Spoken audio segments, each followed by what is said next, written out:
Now, Chief Meteorologist Scott Dorval with the On Your Side forecast. All right, let's begin with the Climate Matters Monday. We'll shift our focus today into the Boise area. We're actually looking across the entire country, but we'll talk about Boise as well. Hottest years for U.S. cities. There's 244 reporting stations that they're dealing with here. The percentage of records by decade. And so when you look at the records here, 50% of the records, so that's the 50% line here, have been in the 2010s for the hottest year. So if you look at all the hottest years, you got to go back other years. The 1930s were hot. In fact, Boise's hottest temperature occurred here, or at least the decade anyway, was in the 30s. But you see all these low numbers. Obviously, in the 2010s across the country, when you add everything up, there have been more records set. Half of them have been set in the 2010s when you go all the way back here to the 1870s. So indeed, it has definitely been getting hotter if you thought it had across the country.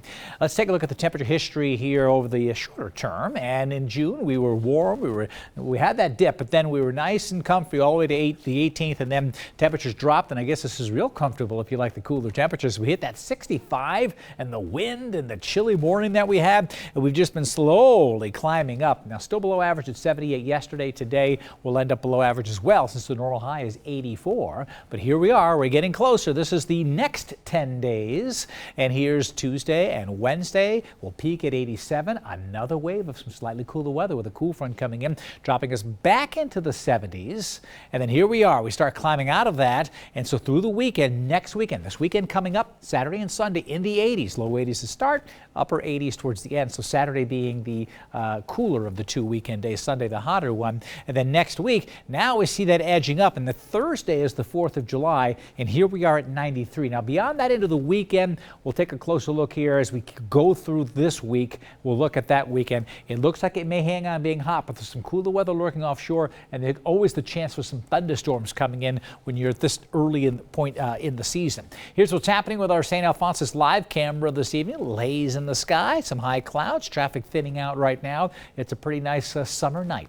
Outside, if you have any plans, no big thunderstorms popping up anywhere. There's a couple storms way down to the south, but we're generally dry across southern Idaho. A little bit of a change coming in for tomorrow. See this moisture right here? This cloud cover is rotating right around this low pressure system, and then it will track in our direction and head up towards the west central and Boise mountains here, these locations right here. That's where there's a chance for a couple of storms popping up during the day tomorrow, and there'll be a little more cloud cover coming across for everybody. This real heat down here to the south will remain at bay for a little while, and then we'll make a surge up for Wednesday especially. McCall, there you go. If you haven't had a chance to get up there, there's a view of it today. In the 60s today, upper 60s tomorrow, but more cloud cover tomorrow, and a couple of storms may dodge through the McCall area. Then Wednesday and Thursday, that 20% chance of storms, the warmest day of the week being Wednesday at 72 before another cool down comes in on Thursday into Friday. We're dipping down and then coming back up. So this weekend in McCall, if you've got some camping plans for the west central mountains in general, looks pretty good with temperatures in the 70s. Here's that future cast showing that warm weather building to the north this week. Then there's that cool weather grazing by, dropping our temperature for Thursday and Friday. And then now we're pushing into the next week. Look at that heat, all this yellow here, and it pushes offshore. There's no real cool air lurking here, which is a sign that we have a better chance of this hot ridge of high pressure building and holding. That will be the 4th of July. I'm going to keep an eye on this chart here because this long range chart usually will give us a good idea, an indicator of what we can expect that following weekend. Right now, we could be in the 90s. All right. For tomorrow, 85 in the Western Valley, about 83 or so in the Boise area, very close to average. More cloud cover during the day tomorrow with sunshine mixing in. So you'll notice that a variably cloudy day mixed with sun in the Boise Mountains, 70s and 80s of the West Central Mountains. A chance for some thunderstorms popping up, one or two here or there, maybe in the morning and then again later in the evening. Stanley and Sun Valley, 68 to 72 with a general partly cloudy sky with a slight chance for a shower coming in. There's your hottest day this week, Wednesday at 87. Another cool down by Friday with some comfortable temperatures in the 70s. Heading into the weekend, not too hot, although it gets a little hotter on Sunday.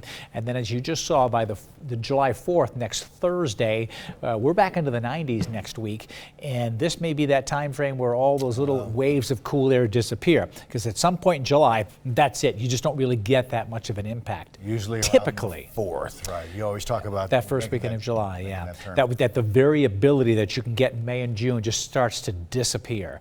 We'll see if that truly holds on. All right. Dog days of summer, right? Yeah, I guess so. All right. Thanks, Scott.